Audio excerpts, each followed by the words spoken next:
기도드리겠습니다. 사랑과 은혜가 풍성하신 하나님 아버지, 한 번도 경험하지 못했던 참으로 어려웠던 지난 한 해를 이 모양 저 모양 그래도 지나오게 하시고, 오늘 새로이 주신 2021년 지금 이 시간에 하나님 앞에 고이 머리 숙여 예배할 수 있음에 진심으로 감사드립니다. 저희 몸된 저희들 또한 각자의 처소에서 비대면으로 예배를 드렸지만, 오늘 이렇게 주님 전으로 나와 어느 때보다도 더욱 정한 마음과 정직한 영, 정결한 모습으로 예배하게 하시니 참으로 감사드립니다. 하나님 아버지, 어느 새해보다도 두렵고 떨림으로 시작하는 2021년, 어쩌면 더 광야 같은 한 해를, 더 사막과 같은 한 해를 우리는 살아가야 할지도 모릅니다. 편안함과 안락함에 익숙해져 이제 조금의 불편함과 어려움도 견디지 못하는 연약함과 나약함에 회개합니다. 지난 시간 우리의 죄와 허물, 어두운 날들이 무겁게 우리의 영혼을 짓눌러도 유면하지 마시고 약속의 구원을 이루시며, 보라 내가 새 일을 행하리니 이제 나타낼 것이라 하신 약속의 말씀을 신실하게 이루어 주시옵소서. 하나님 아버지, 온 나라가 어려움을 겪는 가운데 그래도 우리 나라 대한민국과 이 백성들에게 은혜를 주시며 더 큰 혼란을 막아주시고 감당할 만큼만의 시험을 주시며 지금까지 오게 하심을 참으로 감사드립니다. 이 나라에 나아갈 길을 열어주시고 이 백성들의 삶을 지켜주시옵소서. 각 분야의 지도자들에게 지혜와 새롭고 의로운 생각들을 주시며 잘 감당케 하여 주시옵소서. 지난 한 해 우리 성악교회를 사랑해 주심도 참으로 감사드립니다. 모이기 어렵고 만나기 어려운 중에서도 교회를 사랑하는 마음을 주셔서 주의 몸든 길을 세워나가게 하시고 아름다운 마음을 가지게 하심을 감사드립니다. 이 재단에 이제껏 뿌려진 눈물의 기도와 충성과 헌신의 땀방울들을 하늘로 상급으로 채워 주시옵소서. 새해에도 하나님을 사랑하였을 때 변함없이 사랑하고 주만 의지하며 끝까지 충성하고 선한 능력으로 일어서는 믿음의 성도가 되게 하여 주시옵소서. 목자와 양떼 모두가 한 마음으로 서로를 이해하고 사랑으로 감싸 안아 건강하고 따뜻한 교회, 행복하고 평안한 교회가 되도록 우리의 교회를 평강으로 지켜 주시옵소서.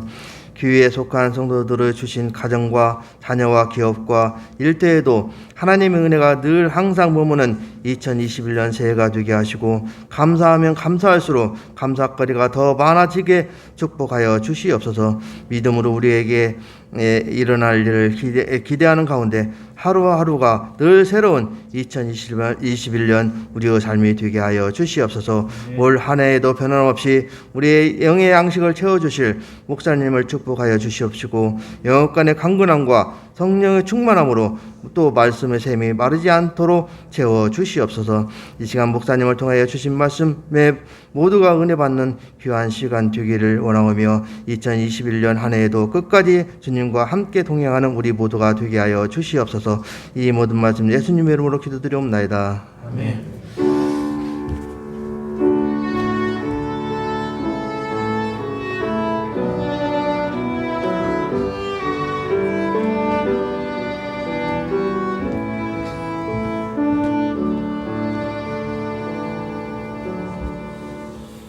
감사합니다. 하나님의 말씀 누가복음 4장 18절 한 절 말씀을 제가 읽어드리겠습니다. 저희 교회의 1년 목표의 말씀입니다. 18절과 19절 말씀인데 오늘은 18절만 읽고 그 말씀을 가지고 은혜를 나누고자 합니다. 누가복음 4장 18절 말씀입니다. 본문이 작으니까 우리 한 목소리로 좀 같이 읽으면 좋겠습니다. 18절 19절은 여러분 꼭 외우세요. 한 해 동안 여러 번 읽으시면서 평생의 말씀이 되었으면 좋겠습니다. 같이 읽을까요? 시작. 주의 성령이 내게 임하셨으니 이는 가난한 자에게 복음을 전하게 하시려고 내게 기름을 부으시고 나를 보내사 포로된 자에게 자유를, 눈먼 자에게 다시 보게 함을 전파하며 눌린 자를 자유롭게 하고. 아멘. 오늘은 죄의 권세를 이기는 주의 성령이라는 주제로 우리에게 위로가 되시고 힘이 되시는 하나님의 능력을 함께 묵상하고자 합니다. 지난번에 1월 중순에 함께 말씀을 나누면서 18절과 19절의 세 가지 주제를 다룬다고 말했습니다. 첫 번째로는 주의 영, 성령에 대해서 말씀하고, 두 번째로는 우리에게 왕과 제사장과 선지자가 되시는 예수님, 내가 잘하는 것이 아니라 그분이 우리에게 왕이 되시고 제사장이 되시고 선지자가 되신다 하는 말씀을 하겠다고 했고, 마지막으로 주님께서 희년을 선포하셨는데 이 기쁨의 해, 우리를 통해서 이루어질 이 희년에 대해서 묵상하고자 했습니다. 오늘은 그 첫 번째 시간 구체적으로 한 말씀을 다루면서 주의 영, 성령에 대해서 이것이 우리에게 어떤 의미를 가지는지를 좀 깊이 묵상하고 상고하고자 합니다. 죄는 우리 개인의 책임입니다. 만약에 어떤 사람이 살인을 하고 도둑질을 하고 수많은 죄를 저질렀는데 아무 처벌도 하지 않으면 그 사람이 요행을 얻은 것처럼, 자유를 얻은 것처럼 보이지만 사실은 자연재해처럼 여기는 겁니다. 자연재해로도 사람이 태풍으로도 죽기도 하고 바다에 빠지기도 하고 다양히 여러 가지 모습으로 죽는데, 그 사람을 처벌하지 않는다고 하는 것은 그 사람의 인격을 무시하는 겁니다. 성경의 생각은 이렇게 말합니다. 그 사람이 아무 처벌도 받지 않고 자기가 한 행동에 아무 책임도 지지 않는다고 하면 그런 사회는 그 사람을 투명인간 취급하는 것입니다. 우리 역설이죠. 한 사람이 자신의 책임을 감당할 때 그의 가치는 영광과 존귀함으로 바뀌어집니다. 그래서 모든 문제에 있어서 개인의 책임은 대단히 중요하고 심각합니다. 우리 각자는 결국은 자신의 인생을 하나님 앞에서, 자신의 양심 앞에서 책임을 져야 됩니다. 누구도 핑계할 수 없는 그런 요소가 있습니다. 그런데 죄는 때때로 우리보다 더 클 때가 있어요. 같은 환경에서 태어나지를 않습니다. 우리는 각각 다른 환경과 조건에서 태어납니다. 구조적인 문제가 있어요. 나는 하기 싫은데 그 사회 전체가 잘못된 방향으로 가면서 전쟁에 휘말리기도 합니다. 큰 대기업과 작은 중소기업이 연결되어 있는데 대기업이 중소기업 것을 빨아들이면서 이득을 취하고, 그 대기업에서 원하지 않는 직원들도 자연스럽게 자기가 월급을 받는 것에 사실은 중소기업 것을 빼앗은 것들도 들어가 있습니다. 구조적인 문제입니다. 어릴 때 부모님의 학대를 당해서 분노가 많은 사람, 감정을 다 쏟아내고 나면 마지막에 분노가 남습니다. 분노가 많은 사람은 다른 감정들이 상실된 거예요. 연민과 따뜻함과 부드러움과 유머는 대단히 이제 고급스러운 정서인데, 이 정서들이 많으면 이 유머스러워집니다. 근데 이것들이 다 사라지고 마지막에 남는 게 이제 분노의 감정인데, 인생을 살면서 분노를 먼저 배우죠. 부모님이 항상 싸우고 어려운 생활을 하면서 마음속에 분노가 사로잡힙니다. 그래서 같은 조건에서 똑같은 일을 하는 것이 아니라 상황이 또 같이 다르게 반응을 합니다. 개개인의 책임이지만, 그러나 때때로 그 한 사람에게만 책임을 돌리기에는 너무 무거운 짐들이 그 안에, 너무 많은 것을 고려해야 될 때가 있습니다. 환경과 조건, 유전적인 것, 또 구조적인 문제, 그리고 무엇보다 사탄의 계략이 있습니다. 성경에서는 개인적인 결단뿐만 아니라 사회의 악에 대해서 심각하게 다룹니다. 로마서에서 바울은 죄의 삭은 사망이라고 했습니다. 이것은 존귀한 것입니다. 죄를 지었고 인생을 자기가 열심히 죄를 지었으면 그 사람은 무시당하는 게 아니라 투명인간 취급당하는 것이 아니라 자기가 한 몫의 대가를 받습니다. 여러분, 내가 열심히 직장생활 일을 했어요. 애들을 가르치기도 하고 직장생활에서 사장말 듣는다고 고생하고 열심히 일했는데 월급날이 됐는데 월급을 안 줘요. 그러면 속이 얼마나 상하겠어요.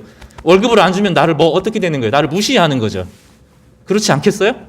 그 사람을 투명인간 취급합니다. 근데 세상은 하나님은 그렇지 않습니다. 우리가 열심히 이 땅에서 죄를 짓고 살아가면 그 사람에게 합당한 보상을 해주는 거죠. 죄를 지으니까 무엇을 받아요? 사망이라는 보상을 받고 배상을 얻는 것입니다. 대가를 얻습니다. 책임을 져야 됩니다. 이것은 무시하는 것이 아니라 하나님이 그를 귀하게 여겨주는 겁니다. 그 사람을 무관심하게 투명인간 취급하지 않고 그 사람을 존귀하게 하나님의 형상으로 여기기 때문에 그 사람에 대한 책임을 감당하는 것입니다. 죄를 지은 자는 그에 합당한 결과 사망이라는 품삯을 받습니다. 그렇지만 아까 말한 것처럼, 제가 말했던 것처럼 죄에 대해서는 다른 측면이 있습니다. 사탄의 존재가 있고, 사탄이 만들어 놓은 악한 사회의 구조가 있고, 한번 자신의 권리를 가진 사람이 빼앗기지 않으려고 하는 이 구조 속에서 기울어진 운동장에서 살아가면서 당하는 수많은 일들이 있습니다. 그래서 예수님께서는 우리 개개인에게만 책임을 다 돌리지 않으십니다. 에베소서 2장 2절을 좀 우리가 지난주에도 살펴보았던 것처럼 잠깐 좀 찾아서 보겠습니다. 에베소서 2장 2절 말씀을 좀 같이 읽어보겠습니다. 같이 한번 읽어볼까요? 시작. 그때 너희는 그 가운데서 행하여 이 세상 풍조를 따르고 공중의 권세 잡은 자를 따랐으니 곧 지금 불순종의 아들들 가운데서 역사하는 영이라. 내가 원하지 않고 내가 양심대로 다 살 수 있는 구조가 아니라 악한 세상에서 태어나고 악한 사회에서 태어나고 악한 구조에서 태어나면서 원하지 않는 일을 한다는 거예요. 그리고 그 부분에 대해서 주님께서 우리 책임만 물으시는 것이 아니라 그 사회 전체의 악한 구조를 염두에 두시겠다는 것이죠. 어떤 이는 평생 어릴 때의 상처에서 벗어나지 못합니다. 욱욱욱 하는데 어릴 때 충분한 사랑을 받지 못하고 누리지 못하고 자아가 형성될 시간을 겪지 못하면서 몰아붙이기만 하니까 마음이 텅 비고 그 안에 분노가 사로잡혀서 그 상황에서 이겨내지를 못하고 여유스럽게 그 일들을 뛰어나지 못하고 강박관념에 사로잡혀서 스스로를 꽉 조여 매다가 다른 사람에게 분노를 터뜨리게 되는 것입니다. 어떤 이는 직장에서 괴롭힘을 당합니다. 상사가 좋지 않은 일을 시키기도 합니다. 우리는 또 동시에 내가 다른 사람에게 피해만 되는 것이 아니라 가해자가 되기도 합니다. 내가 타는 자동차가, 여러분이 오늘 교회에 예배드리기 위해서 타고 왔던 자동차가 북극을 곰을 죽이고 섬을 가라앉게 하고 세상을 오염시킵니다. 그런 점에서 우리는 죄의 연대 속에 들어있고 죄의 연결고리로 삽니다. 우리는 원치 않게 죄를 생산하는 기계의 부속품의 일부로 살아갑니다. 여러분, 우리가 아무리 개인적으로 거룩해도 여러분의 삶 가운데 여러분은 죄의 부속품, 죄를 만들어내고 누군가를 희생시키고 피해를 만드는 기계의 부속품의 일부로 살아가는 거예요. 예외 없습니다. 이것을 성경에서는 원죄라고 부릅니다. 아담이 만들어낸 사회 구조에서 살아가는 모든 사람은 그 누구도 이 원죄를 벗어날 수가 없습니다. 원죄는 막연히 유전적인 것이 아니라 구조적이고 사탄의 권세 아래 놓여서 자기가 원치 않는 일들을 하는 것을 원죄라고 부르는 것입니다. 그래서 출애굽기는 개인의 결단으로 구원을 받는다고 말하지 않습니다. 출애굽기에서는 죄의 권세에 놓은 이스라엘 백성들, 히브리 백성이 어떻게 자유를 얻는가를 가르쳐 주는데, 이스라엘이 이집트의 압제를 벗어나는 이 죄의 권세, 죄를 상징하는 죄의 지배를 벗어나는 데 있어서 보혈의 피가 필요했고 어린 양의 죽음이 필요했고, 자기를 대신해서 죽는 것, 이스라엘 백성들을 대신해서 죽는 것이 필요했고, 그들이 빠져나오는데 자발적으로 빠져나올 수 있는 것이 아니라 불기둥과 구름기둥이 그 길을 열었다고 말합니다. 이 불기둥과 구름기둥은 나중에 성령을 상징하는 말입니다. 그러니까 보혈과 성령의 역사를 통하여서 이 악한 구조에서 빠져나와서 다시 새로운 이 악의 구조 속에서 악의 부속품으로 살아가는 것이 아니고 성령의 공동체로 살아가게 된다고 말하는데, 이것을 우리는 교회라고 부릅니다. 우리가 지금 이 교회를 불신하는 시대에 살아갑니다. 교회를 우습게 여기고 또 세상이 교회를 향해서 비난거린다고 늘상 말하지만 실상 문제는 우리가 교회에 대해서 좋아하지 않습니다. 우리가 교회를 신뢰하지 않고 교회가 그리스도의 몸이라고 하는 그 엄중한 진리 앞에 우리가 그 의미와 깊이를 잘 알지 못합니다. 사실은 우리가 교회를 불신하고 우리가 교회를 소중하게 여기지 않습니다. 그러나 교회는 다른 것입니다. 악의 부속품에서 빼어내서, 악의 기계에서 빼어내서, 악의 공장에서 빼어내서 하나님이 선한 일을 할 수 있도록, 하나님께서 구원의 역할을 감당하실 수 있도록 우리를 부르는 것이 바로 교회이기 때문입니다. 그래서 출애굽은 탈출의 의미를 넘어서, 죄에서 벗어나는 탈출의 의미를 넘어서 승리의 의미를 가집니다. 출애굽기를 깊이 묵상해야 할 이유는 출애굽기가 예수 그리스도의 승리와 성도의 자유와의 관계를 기가 막히게 보여주는 그림 언어이기 때문입니다. 어린 양의 보혈로 승리를 얻었다면 이제 광야 생활의 승리는 하나님과의 동행인 성령을 통해서 이루어집니다. 오늘 본문에서 예수님은 성령 세례를 받으셨고 성령과 함께 시험을 이기셨고 그 성령을 제자들에게 부어주시겠다고 하셨습니다. 결국 성령과 함께 동행하는 자가 자기 안의 우상을 이기고 자기 밖에 사탄의 권세를 이기며 삶의 소명을 따라 살아갑니다. 우리는 헛된 자유를 외치는 자가 아니라 진짜 구원의 소식을 전하는 자입니다. 그래서 오늘 이 성령이 얼마나 중요한지를 살펴보면서 예수님께서 받으신 성령, 예수님께서 전해주시려고 하는 성령, 사실 예수님이 이 땅에 오신 이유는 우리를 죄에서 구원한다, 이게 추상적인 것이 아니라 우리 개개인에게 성령을 주시기 위해서 오신 것입니다. 그러니까 교회에 성령이 없고 내 안에 성령이 없으면 누구나 다 넘어집니다. 그 자기가 받았던 모든 훈련이 자기를 망가뜨리고 자기를 교만하게 만듭니다. 자신의 신앙 경험이 오늘 내게 성령이 주어지지 않으면 자기를 망가뜨리는 도구가 되고 맙니다. 오늘 그 은혜를 상고하면서 성령님의 은혜에 대해서 함께 묵상하고자 합니다. 오늘 4장 18절에 보면 예수님께서 제자들을 향해 이제 첫 번째 사역입니다. 예수님의 공식적인 첫 번째 사역, 공생애를 시작하는 첫 번째 사역. 요한복음에서는 물을 포도주로 만드는 사역이라고 하는데 누가복음은 좀 다른 관점에서 설명하면서 조금 더 성령님을 강조하는 본문을 쓰고 있습니다. 누가복음 4장에 보면 예수님께서 오늘 이제 본문을 설교를 하시는데요. 이것은 이사야서 61장 말씀을 예수님께서 제자 첫 회중에게 말씀하는 것입니다. 오늘 본문은 예수님이 홀로 그냥 툭 튀어나온 말이 아니라 이사야서 61장에 예언된 메시아가 나다, 이렇게 말씀하시는 것입니다. 4장 18절을 보면 주의 성령이 내게 임하셨으니, 이사야서 61장 1절에 보면 여호와의 영이 내게 임하셨으니 이렇게 되어 있는데 같은 말입니다. 주님께서는 지금 하나님의 아들이시죠, 그죠? 하나님의 아들이시고 하나님 자신이시잖아요. 온 우주를 창조하신 그분이시잖아요. 근데 주님께서 딱 오셔서 내가 하나님의 아들로 이 땅에 왔고 내가 권세를 행한다 이렇게 하지 않으시고 주의 영이, 주의 성령이 내게 임하셔서 사역을 한다, 이렇게 말씀하셨습니다. 그리고 3장과 4장에 주의 성령이 어떻게 임했는지를 설명을 하는데요. 3장에서 보면 세례 요한의 세례를 받으십니다. 그때 성령이 그에게 임합니다. 그리고 예수님이 성령이 충만한 상태에서 광야로 나아가셔서 성령이 충만한 상태에서 사탄의 시험을 이깁니다. 그리고 나서 회당에 오셔서 주의 성령이 내게 임하셨으니 라고 말하면서 사역을 시작하십니다. 예수님은 다시 말씀하지만 하나님의 아들이시고 온 세상의 창조의 근원이십니다. 해와 달과 별들과 지구와 모든 필요한 것들이 말씀이신 주님을 통해서 이루어집니다. 여러분, 어떤 일을 하기 전에 먼저 생각이 필요하죠. 생각 없이 막 하면 안 되잖아요. 주님은 온 우주를 창조하기 전에 하나님의 생각이셨고 그 모든 것을 이루는 말씀이셔서 모든 것을 만드는 엔지니어 역할을 하셨습니다. 그래서 이 모든 것 근원에 온 우주 전에 예수님이 계셨습니다. 우리가 자꾸만 세상 기독교 세계를 좁혀요. 기독교 세계를 좁혀서 찬양과 말씀만, 기도만 하나님의 것이라고 생각하고 세상의 음악들은 사탄의 것이라고 생각하는데 절대로 그렇지 않습니다. 악하지 않은 모든 것 가운데 주님이 만든 음악의 원리가 있고 주님이 만든 미술의 원리가 있고 주님이 과학도 만드셨고 주님이 모든 화학과 물리와 모든 것의 근원, 수학과 모든 것의 근원이십니다. 그 주님 거예요, 다. 모든 것이 주님께서 하신 것입니다. 교회 안으로 좁히면 안 됩니다. 그게 주님이신데 주님께서 바로 이 땅에 오셔가지고 내가 하나님이다 이렇게 말씀하지 않았어요. 육체를 입고 성령을 의지했습니다. 예수님이 세례를 받을 때 성령이 임했습니다. 그리고 자기는 자신의 사역으로, 자신의 힘으로 사역하지 않고 성령으로, 성령이 임하셔서 그 권세로, 그 힘으로 일한다고 말씀하셨습니다. 오늘 본문에서 내게 주의 성령이 임하셨다라는 말씀을 읽으셨습니다. 자신을 앞세우지 않고 하나님 아버지께서 자신에게 성령을 주셨다고 그 권세로 자기가 일한다고 말했습니다. 그러니까 자기가 아니라 하나님 아버지를 인정하고 성령을 인정한 것입니다. 목회는 불가능한 겁니다. 목회는 하면 안 되는 겁니다. 못하는 겁니다.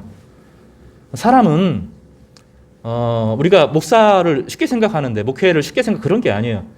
사람의 팔다리 수술하는 정도가 아니에요. 사람의 영혼을 수술하는 건 뇌 수술보다 더 복잡해요. 우리 마음이 그렇게 복잡하게 되어 있어요.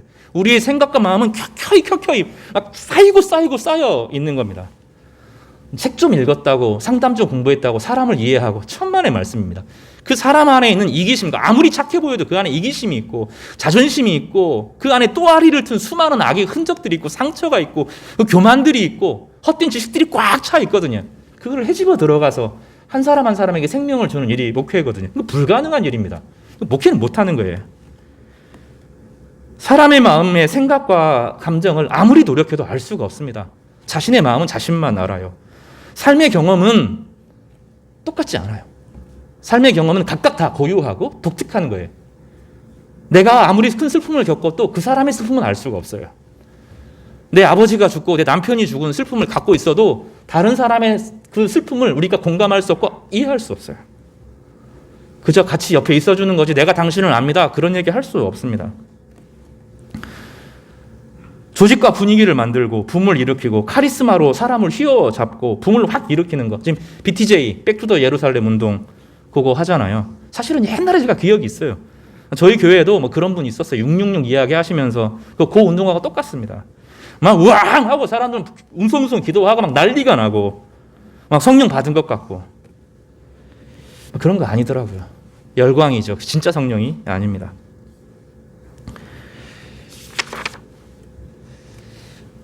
우리에게는 다른 사람을 고칠 만한 힘이 없어요. 내게 인생을 아무리 살고 뭘 했다고 해서 되는 게 아닙니다. 저도 오랜 훈련을 했죠. ESF라고는 대학교 시절에 3년간 정말로 성경 공부 열심히 했습니다. ESF 하기 전에 군 시절에 성경 100번도 더 넘게 읽었어요. 진짜 100번도 더 넘게 읽었습니다. 신학교에서 3년간 충실히 공부했고 대구의 유서 깊은 교회에서 10년 강해 설교가 무엇인지 말씀으로 사람이 어떻게 변하는지 배웠어요. 영국에서 2년간 공부했고 말씀 사역자로 각광을 받은 분, 지금 매일 성경, 목회자를 위한 매일 성경을 편집한 분과 4년의 시간을 보내면서 성경을 공부했습니다.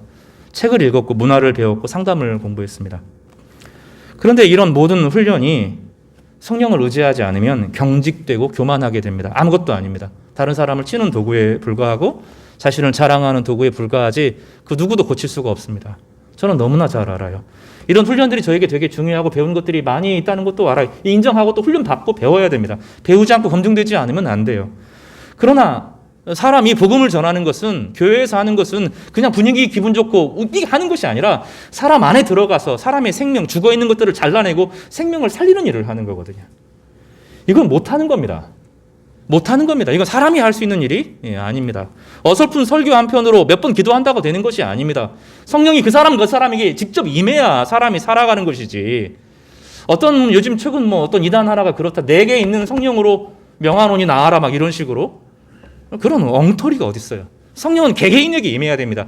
저에게 임한 성령이 여러분에게 임하는 것이 아닙니다. 여러분 개개인에게 성령이 임해야 되고 여러분의 그 성령이 여러분의 삶을 흩어졌던 모든 것들을 하나로 다 연결시키면서 참된 겸손으로 나아가지 않으면 우리는 아무것도 못합니다.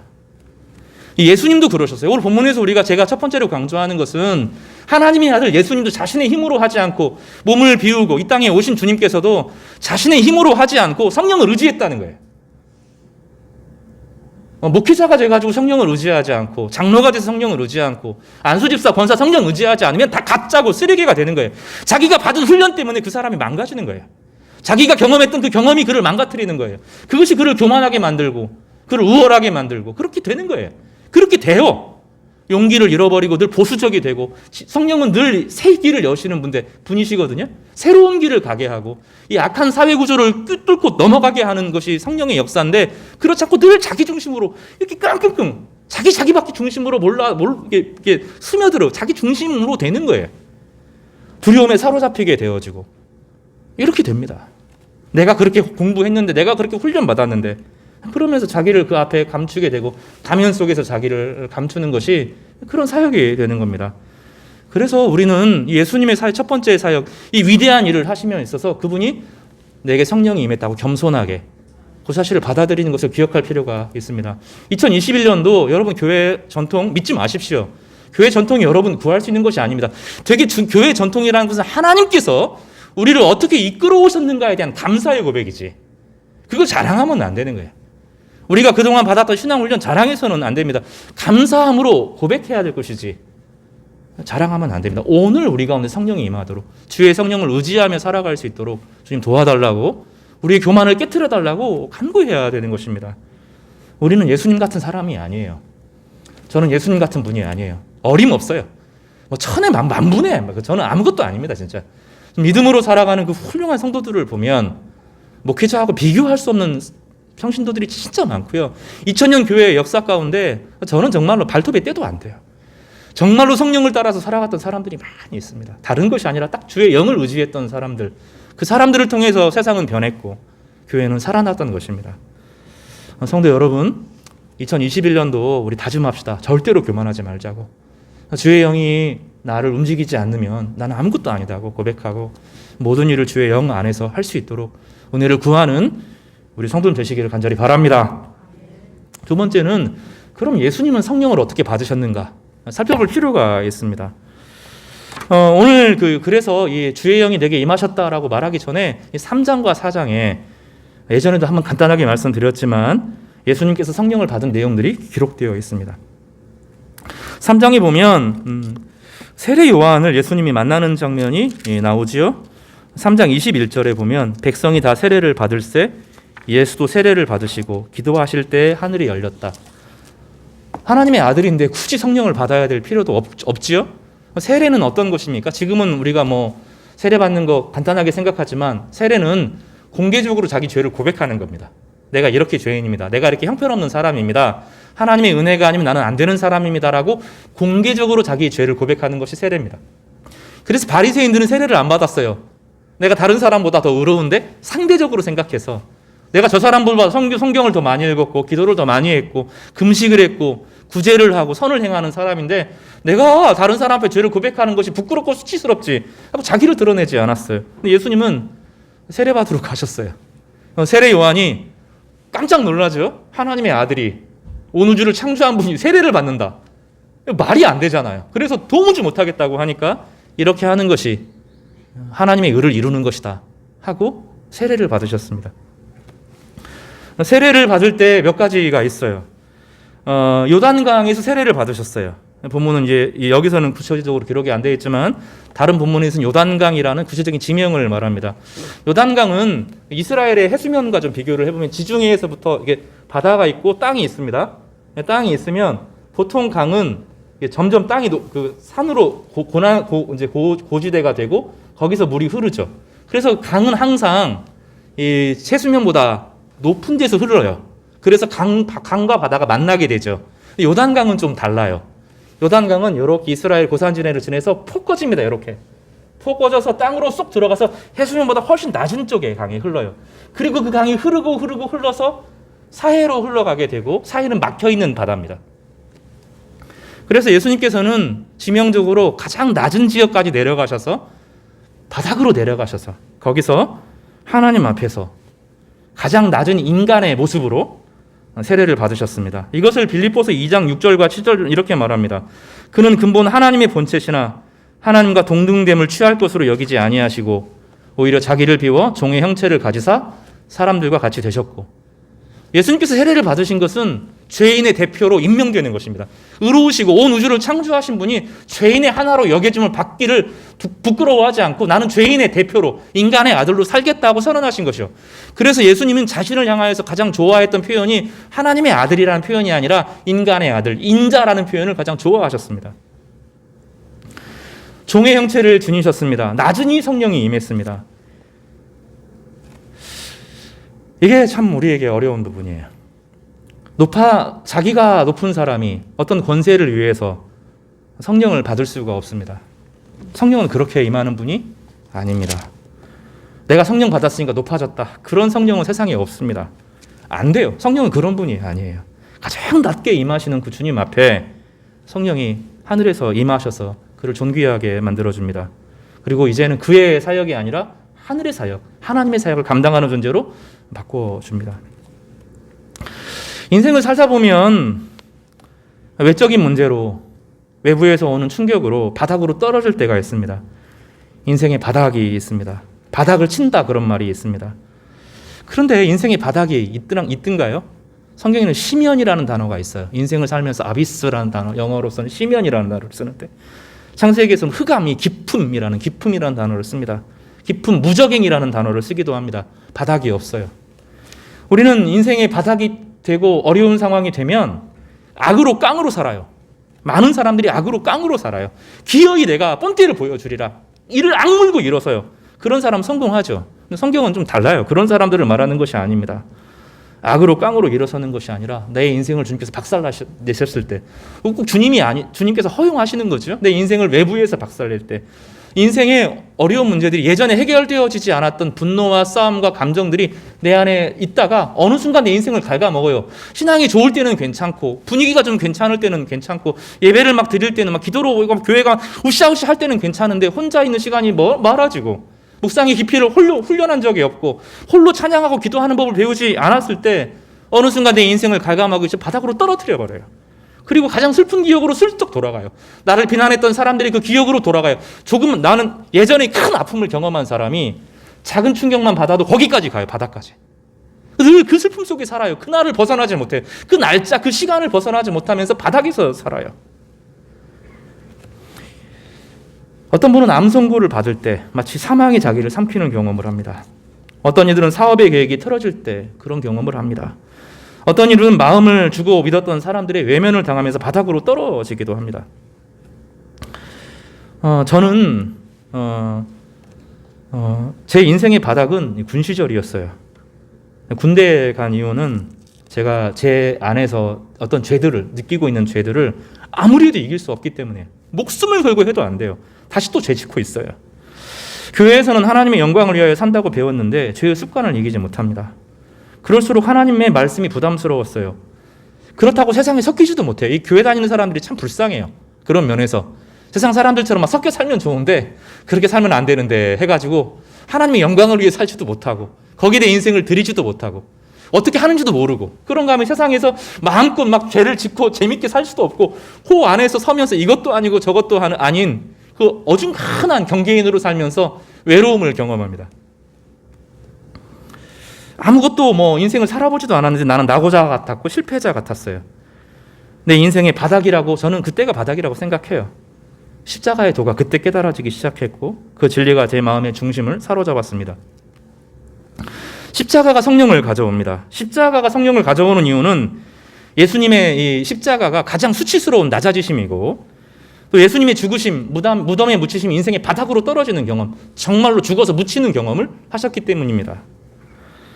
성경에서는 사람의 모양으로 나타나사 자기를 낮추시고 이 빌립보서에 보면 죽기까지 복종하셨으니 십자가의 죽으심이라 이렇게 되는 거예요. 그럴 때 저의 성령이 임하면서 그를 지극히 높여 모든 이름 위에 뛰어난 이름을 주사 하늘에 있는 자들과 땅에 있는 자들과 땅 안에 있는 자들로 모든 무릎을 예수의 이름에 꿇게 하셨다. 그 안에서만 생명이 있도록 하셨다라고 말씀합니다. 성도 여러분, 우리는 지금 그런 시간을 경험하고 있어요. 교회들 텅텅 신천지 문제 터지고 정광훈 사태 터지고 지금 BTJ 터지고 수많은 막 이런 거 터지면서 교회가 시선이 완전히 버렸죠. 근데 교회의 문제 아까 말씀드렸지만 교회는 외부의 시선이 문제가 아니라 내부에서 나는 뭐지? 교회로 살아가는 게 부끄러운 시대가 되었습니다. 근데 세상의 시선과 상관없이 내 자녀들은 아빠를 믿어요. 왜냐하면 자녀들이 경험하는 기독교는 아빠의 기독교거든요. 그러면 믿어져요. 우리 아빠는 그런 분이 아니거든요. 우리 장로님 그런 분 아니거든요. 우리 집사님 그런 분 아니거든요. 우리는 관계를 통해서 인정을 받게 되죠. 우리 지금 이 시대 전체가 교회가 가장 낮아지는 시기입니다. 저는 그래야 된다고 생각해요. 하나님이 이 기회를 주셨다고 생각해요. 저희 교회도 이 길을 걸어야 되고요. 다행히 작년에 재정을 살펴보니까 견딜만 하더라고요. 지금 좀 어렵습니다. 근데 좀 낮아지는 시간을 통하여 성령을 구합니다. 지금 너무 많이 자랑했죠. 그 교회들이 힘과 권력을 자랑하고 정치력을 자랑하고 국회의원들과 안다고 자랑하고 하면서 막 밀어붙이고 안 되는 것도 막 되게 하고 좋은 의미로 말하는 것이 아니라 그런 일을 했다고요. 그게 성령으로 한 것이 아니고 힘과 권세를 따라서 한 겁니다. 개인적으로도 그렇습니다. 우리에게 어려움을 주시는 이 시기들이 있어요.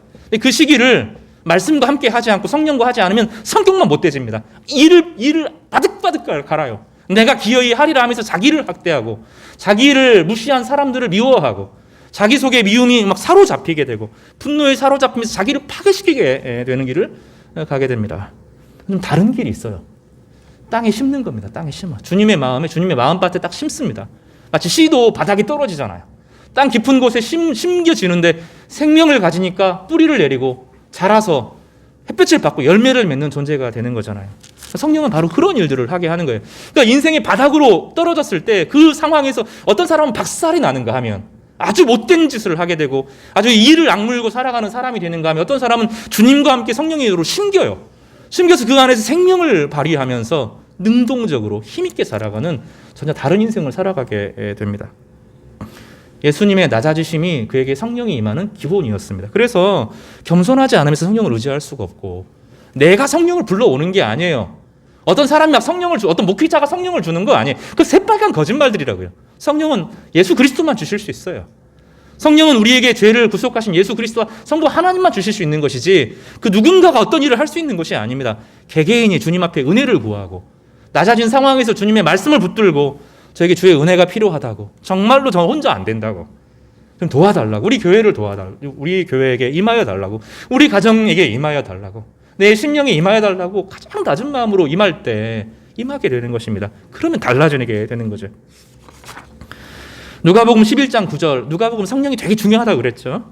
내가 또 너희에게 이르노니 구하라 그러면 너희에게 주실 것이요, 찾으라 그러면 찾아낼 것이요, 문을 두드리라 그러면 너희에게 열릴 것이니라. 13절에, 누가복음 11장 13절에 너희가 악할지라도 좋은 것을 자식에게 줄 알거든 하물며 너희 하늘 아버지께서 구하는 자에게 성령을 주시지 않겠느냐 하시니라.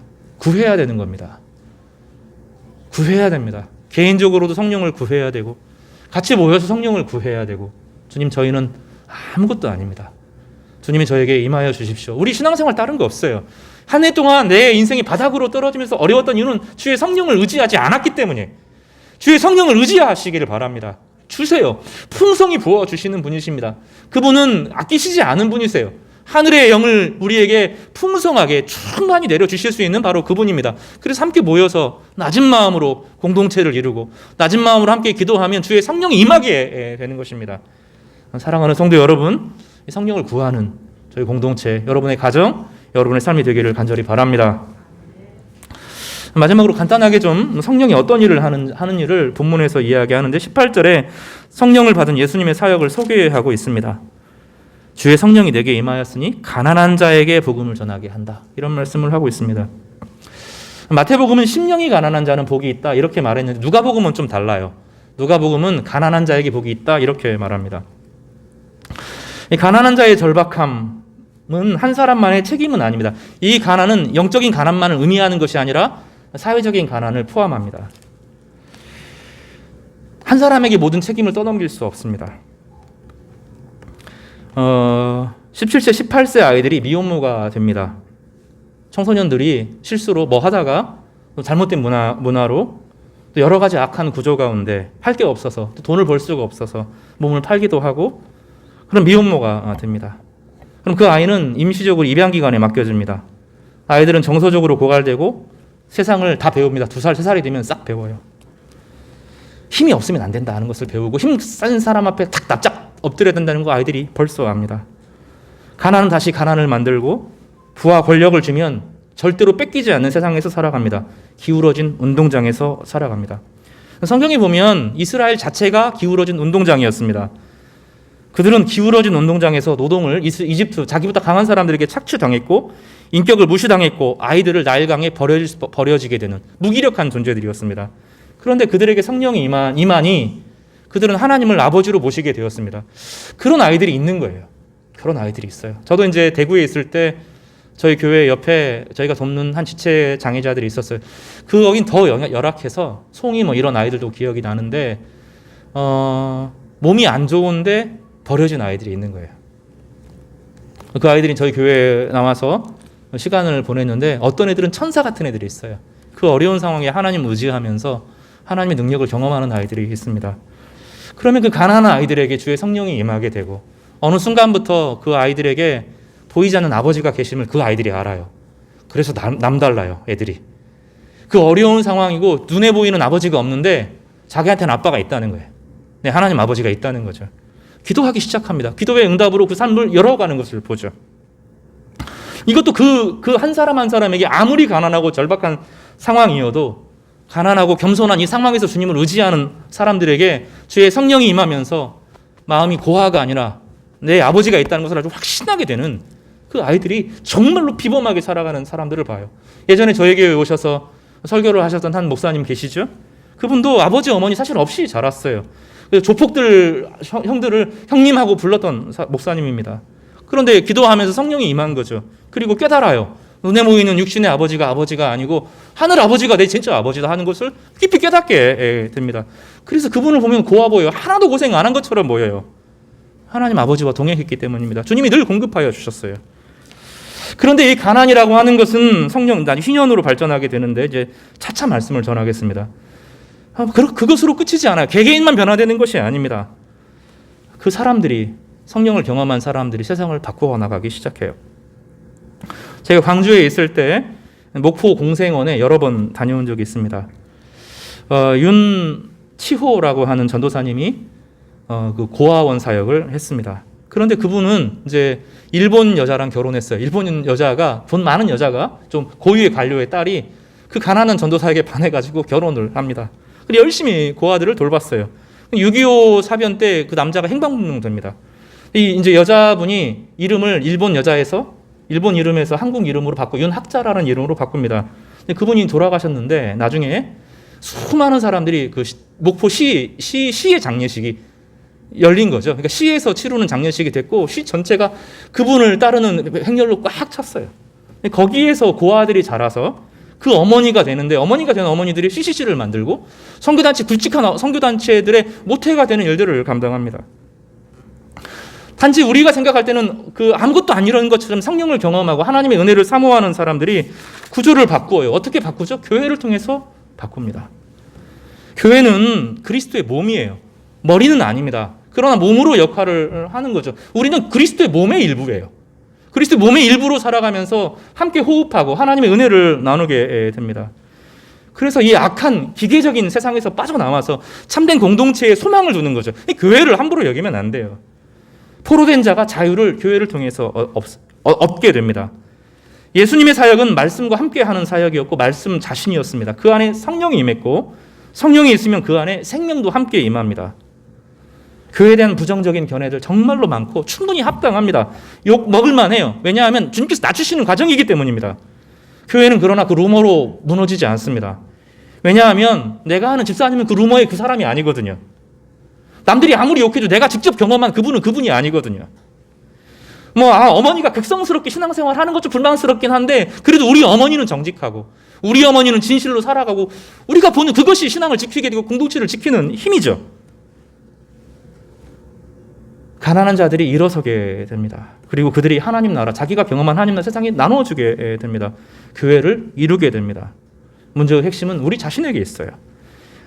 이 세상의 악한 구조에 대한 하나님의 대답은 예수 그리스도의 구원이고 그것을 함께 경험한 공동체 교회에 있습니다.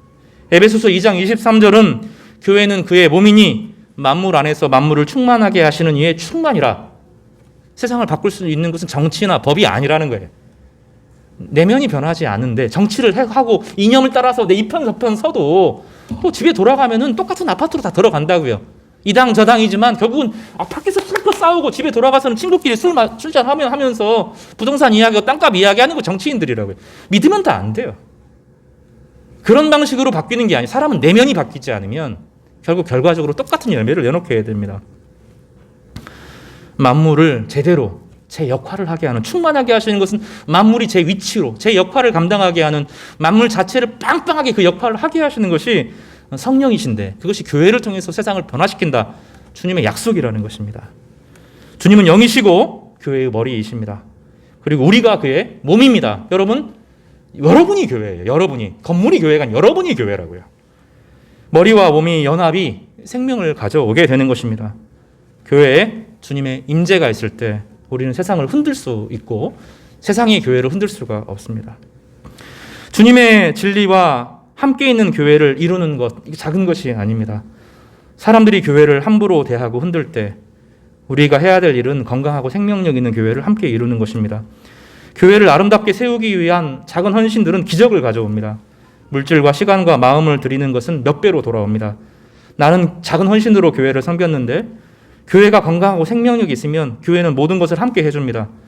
주님의 몸인 교회는 내 옆에 나와 함께 있고 몸이시니까 주님이 그 몸을 통해서 나와 함께 있고 성령의 은혜를 교회를 통해서 공급합니다. 교회에서 아이들이 양육되어서 자라가고 그 안에서 절망의 방식이 아니라 소망의 삶의 방식을 배웁니다. 내 앞에 있는 형제 자매는 그냥 친한 어릴 때부터 같이 신앙생활한 그게 아니라 그런 사람이 아니라 내 기도의 동역자가 되고 삶의 어두운 등불이 되고 든든한 반석이 되어주는 것이 교회입니다. 교회를 가꾸는 사람은 결국 모든 것을 다 얻습니다. 주님이 보여주시는 이 비전은 이 구조로 고스란히 출애굽기에서도 고난 가운데 약해진 사람들에게 예수 그리스도의 보혈로 구속하고 성령과 동행하였던 것처럼 신약의 시대로 똑같고 예수 그리스도의 부활의 능력을 통하여서 십자가의 부활의 능력으로 그들을 건지시고 성령을 그들에게 부으셔서 한 공동체를 이루면서 세상의 약한 구조와 맞서게 하고 세상의 약한 구조를 변혁시키고 세상에 있는 그 가난한 사람들의 억울함과 한을 풀어주고 그 옆에 서주는 방식으로 그리스도가 우리를 통해서 함께 하시는 방식으로 우리를 통해 그리스도가 그에게 함께 하는 방식으로 그 사람을 건지고 회복시키는 엄청난 역사를 이루는 것입니다. 사랑하는 우리 성도 여러분, 여러분에게 주의 영이 임하기를 바랍니다. 그리고 사모하는 자들에게 부어주십니다. 제가 주는 게 아니에요. 제가 주는 게 아닙니다. 제가 어떤 자격으로 주는 게 아닙니다. 그래서 오히려 안심이 돼요. 성령은 여러분에게 하나님이 직접 주실 것이기 때문에 각각 구하는 자들에게 주의 영이 임하게 될 것입니다. 그럼 어떤 일이 벌어지죠? 자유가 주어지고 생명이 주어지고 악한 구조를 이기게 되고 가난에서 빠져나오고 참된 그 가난에 빠져 있는 사람들, 그 악한 구조에 있는 사람들에게 소망이 되는 엄청난 일들이 여러분을 통해서 이루어지게 될 것입니다. 2021년도 너는 크게 자유를 외쳐라 이런 말씀했는데 헛된 자유가 아닙니다. 이 비전을 따라서 한 걸음 한 걸음 걸으면 어느 순간 주의 영이 여러분을 붙잡아 주실 것입니다. 그리고 그것이 여러분의 인생을 송두리째 기적으로 바꾸실 것을 저는 믿습니다. 이 은혜가 우리 모두에게 임하기를 주님의 이름으로 간절히 축원합니다. 기도하겠습니다.